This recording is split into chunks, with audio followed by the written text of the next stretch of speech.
Hi guys, and welcome back to my channel. Today I want to update you guys on the cars.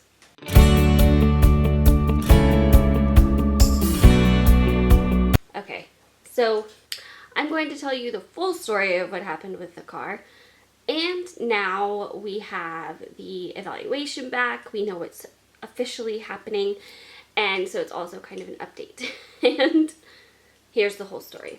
So, a few months ago, the airbag light came on in my Mazda, which is my main vehicle I drive. And I took it in as quickly as I could.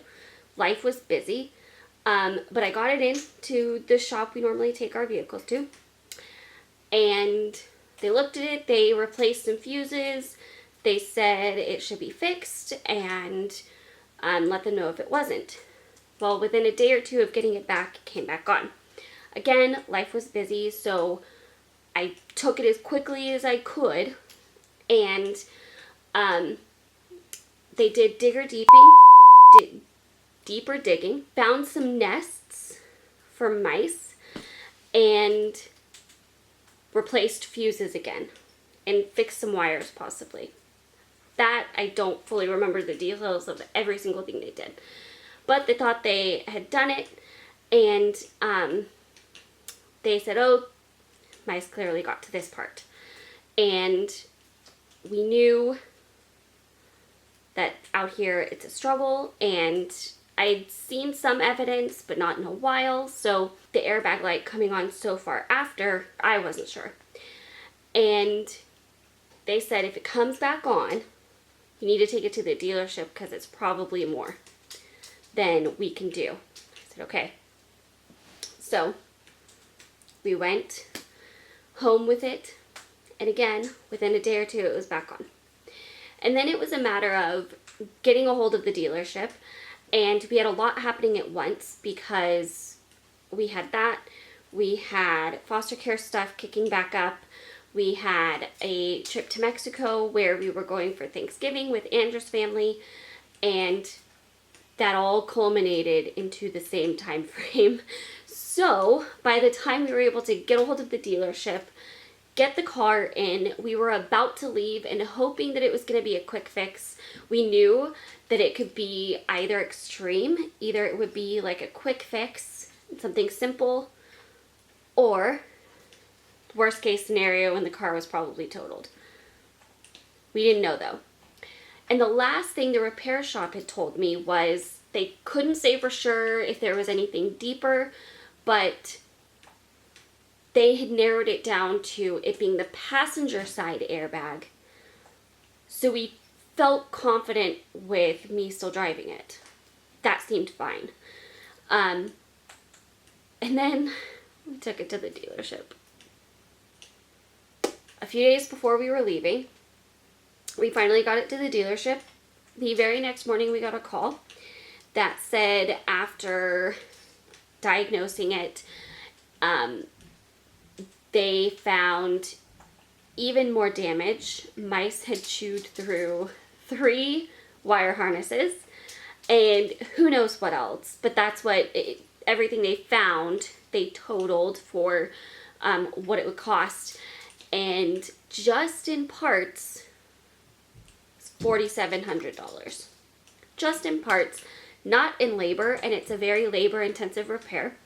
Thankfully, we found out that that's actually a claim you can turn in.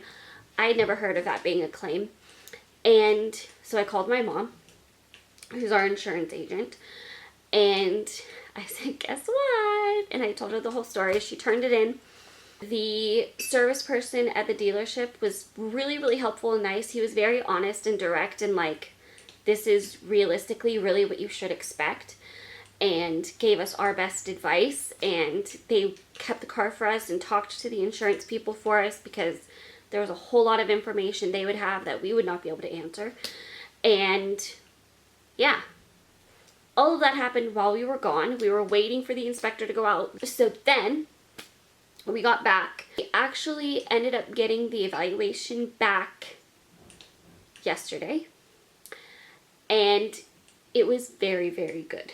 It was Very, very helpful. So we're really excited, and we're going to be shopping for cars. We'll take you along on that journey. So that is what happened with that. That was that story. Then the reason this video is titled what it is because there was more. So we got back. We flew back, went to go to the dealership, and when they gave us the evaluation over the phone, they actually told us to go and get the license plates off the car and all of that. So we went to the dealership to do that, and on the way there, the brakes on Andrew's truck were grinding. So we checked them when we got there, and they were very, very bad. They had not made a noise till then, and we had no warning. So we were then broken down at the dealership, and we could not get to the rental car place to get our rental car like we were planning on from there. So we did a whole lot of calling, a whole lot of shifting things. We moved our reservation to a rental car location closer to where the dealership was, and it was a rental place that can come and pick you up and take you back to pick up the rental. So that was really nice. We have roadside assistance, so we were able to call and have the truck towed to the shop to get the brakes looked at, and all of that was settled. But that whole process of going to the dealership to get stuff off of our car that's being totaled, and then break down there in our truck and not be able to get our rental car, and it was insane. It was a long night. So that's what happened with that. All is good. Everything's more settled now, and we are seeking all information we can on vehicles that we like, that we are hoping to look into getting. I will keep you guys updated on all of that. It is turning out very well. Just the timing is very, very crazy and intense. And everything kind of happened at once.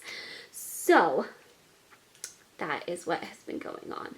And that's what that whole story was. And that's the full story of what happened with the vehicles. So there you go.